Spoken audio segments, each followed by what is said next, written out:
শুধুমাত্র আলু দিয়েও যে এরকম একটা মজাদার খাবার বানানো যায়, যদি না বানিয়ে খান তাহলে কখনোই বুঝতে পারবেন না। Hello viewers, welcome to my channel fruits maker আলো। বিকালের নাস্তা হিসাবে ঘরে বানিয়ে নিতে পারেন এরকম একটি রেসিপি। চলুন দেখে নেওয়া যাক কি দিয়ে বানিয়েছি এই রেসিপিটি। এই রেসিপিটির জন্য আমি নিয়েছি 3টা আলু, অল্প কয়টি ধনেপাতা, 2টি পেঁয়াজ ও 5টি মতো কাঁচামরিচ। ব্যাস এইটুকু দিয়েই বানিয়ে দেখাবো এরকম একটি মজাদার রেসিপি। তো আলুটাকে আমি যত সম্ভব চিকন করে কেটে নিয়েছি, আপনারা পারলে আরও চিকন করবেন, আমি এইভাবে কেটে নিয়েছি। এখন আলুটা খুব ভালোভাবে ধুয়ে একটু লবণ দিয়ে কিছুক্ষণের জন্য মাখিয়ে রেখে দেব। এবার চুলায় একটা প্যান বসিয়ে দিয়েছি, তাতে 1 চামচ মতো তেল দিয়ে দিচ্ছি। এই রেসিপিতে অতিরিক্ত তেল লাগবে না, অল্প একটু তেল হলে হয়ে যাবে। তেলটি গরম হয়ে আসলে আমি এখন দিয়ে দেব কালো জিরা ও জিরা দিয়ে এগুলোকে সুন্দর করে একটু ভেজে নেব। কালো জিরা অতিরিক্ত তাপ সহ্য করতে পারে না, এই সময় যদি অতিরিক্ত জাল দেন তাহলে কালো জিরাটা পুড়ে যাবে, পরবর্তীতে রেসিপিটি খেতে অনেকটা তিতা লাগবে। এই জন্য কালো জিরাটা অল্প আঁচে সময় নিয়ে ভেজে নিতে হবে। ভেজে নেওয়া হয়ে গেলে আলুগুলোকে আমি লবণ থেকে তুলে পানি ঝরানোর জন্য একটি জায়গায় রেখে দিয়েছি। আমি লবণ মাখানোর পর আলুগুলোকে ধুইনি, শুধুমাত্র পানিটা ঝরিয়ে নিয়েছি। এখন আলুগুলো দিয়ে দিচ্ছি, দিয়ে খুব ভালোভাবে কালো জিরের সাথে মিশিয়ে নিচ্ছি। কালো জিরা দিলে খুব সুন্দর একটা ফ্লেভার আসে। আপনারা যদি কেউ কালো জিরা না দিতে চান তাহলে দিবেন না। এখন দিয়ে দিচ্ছি পেঁয়াজ আর কাঁচা মরিচ, আমি এখন অল্প দিয়ে দিচ্ছি কারণ বাসায় ছোট বাচ্চা আছে। এই সময় যদি কাঁচা মরিচ বেশি দেওয়া হয় তাহলে তারা ঝালে খেতে পারবে না। আমি পরবর্তীতে আবারও কাঁচা মরিচ দেব। এখন স্বাদ মতো লবণ দিলাম, যেহেতু আমি লবণ পানি থেকে তুলে আর আলুটাকে ধুইনি তার জন্য অল্প একটু লবণ দিয়েছি। এখন আমি দিয়ে দিচ্ছি সাদা এলাচের গুঁড়া,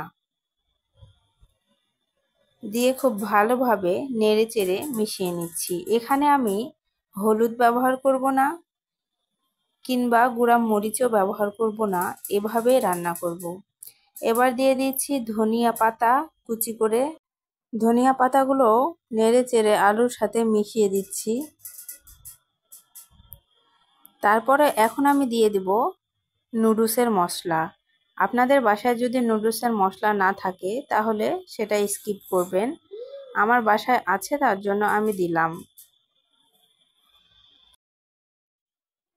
ভালোভাবে নেড়ে চেড়ে ঢাকনা দিয়ে ঢেকে কয়েক মিনিট মতো এভাবে রান্না করব। এবার আমি ছোট্ট একটা বাটি নিয়েছি, তাতে অল্প একটু পানি দিয়ে দিচ্ছি। এখন দিয়ে দিচ্ছি কিছুটা চালের গুঁড়া। চালের গুঁড়াটা পানির সাথে খুব ভালোভাবে মিশিয়ে নেব। যদি মনে হয় পাতলা তো একটু ঘন করে নেবেন। আমি 1.5 চামচ মতো চালের গুঁড়া দিয়ে পানিটাকে অল্প একটু ঘন করে নিয়েছি। এখন আমি চালের গুঁড়ার পানিটা আলুগুলোর ভিতরে অল্প করে 2 বারে দিয়ে দেব। আলুগুলো যেহেতু ভাজি হওয়ার পর একদমই ঝরঝরে আছে তার জন্য আমি চালের গুঁড়াটা ব্যবহার করলাম, এই জন্যই যে আলুগুলো একটা সুন্দর ডো তৈরি হবে। চালের গুঁড়োর পরিবর্তে কর্নফ্লাওয়ার কিংবা ময়দাও ব্যবহার করতে পারেন, আটা ব্যবহার করলেও সমস্যা নেই, কিন্তু আগে ভালোভাবে অল্প পানিতে গুলে নিতে হবে, তারপরে অল্প করে দিয়ে দিতে হবে। আমার রান্নাটা হয়ে এসেছে, এখন আমি নামিয়ে নিব।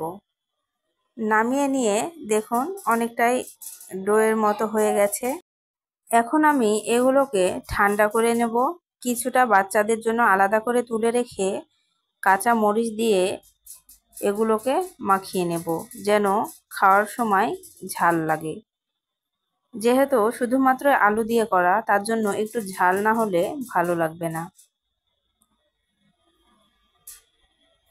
কাঁচামরিচের সাথে ভালোভাবে মাখিয়ে এখন আমি ইচ্ছামতো শেপ দিয়ে দেব। দেখুন আমি একটু লম্বা লম্বা শেপ বানিয়ে নিয়েছি। এগুলোকে আমি আরেকটু ভালোভাবে লম্বা করে নেব। তার জন্য একটি চামচের সাহায্যে চামচের নিচ দিক দিয়ে চেপে চেপে একটু চ্যাপ্টা করে নেব। আপনারা যে যার ইচ্ছা মতো শেপ বানিয়ে নেবেন।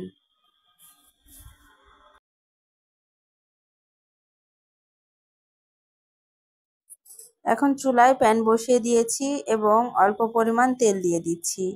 অতিরিক্ত তেল দিয়ে ভাজার দরকার নেই। অতিরিক্ত তেল দিয়ে ভাজলে খুব দ্রুতই ভাজা হয়ে যাবে। যেহেতু আমি অতিরিক্ত তেল দিয়ে ভাজছি না, তার জন্য এগুলো ভাজতে একটু টাইম লাগবে। এখন একটা একটা করে শেপ আমি দিয়ে দেব। প্রথমের দিকে একটু তাপমাত্রাটা বেশি করে দিতে হবে, যেন একদিক খুব ভালোভাবে হয়ে যায়। আমি একে একে 4টি শেপ দিয়েছি। 3টি বড় দিয়েছি আর একটি বাচ্চাদের জন্য ছোট দিয়েছি। ছোটটা একটু বেশি মোটা করেছি। যেহেতু আমি অল্প আঁচে অনেক টাইম ধরে ভেজেছি, আমার প্রায় 15 থেকে 20 মিনিট মতো লেগেছে ভাজতে। প্রথম প্রথম নরম মনে হবে, কিন্তু যখন হয়ে আসবে তখন অনেকটাই পেঁয়াজুর মতো মচমচে হয়ে যাবে। দেখুন আমার সবগুলো ভাজা শেষ। আমি টমেটো সস দিয়ে সার্ভ করেছি। ভিউয়ার্স, ভিডিওটি যদি ভালো লাগে অবশ্যই লাইক দিয়ে চ্যানেলটিকে সাবস্ক্রাইব করুন। পরবর্তী ভিডিও দেখার জন্য পাশেই থাকুন।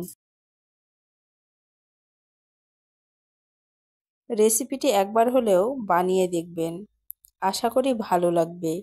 কেমন হয়েছে অবশ্যই কমেন্টে এসে জানিয়ে যাবেন।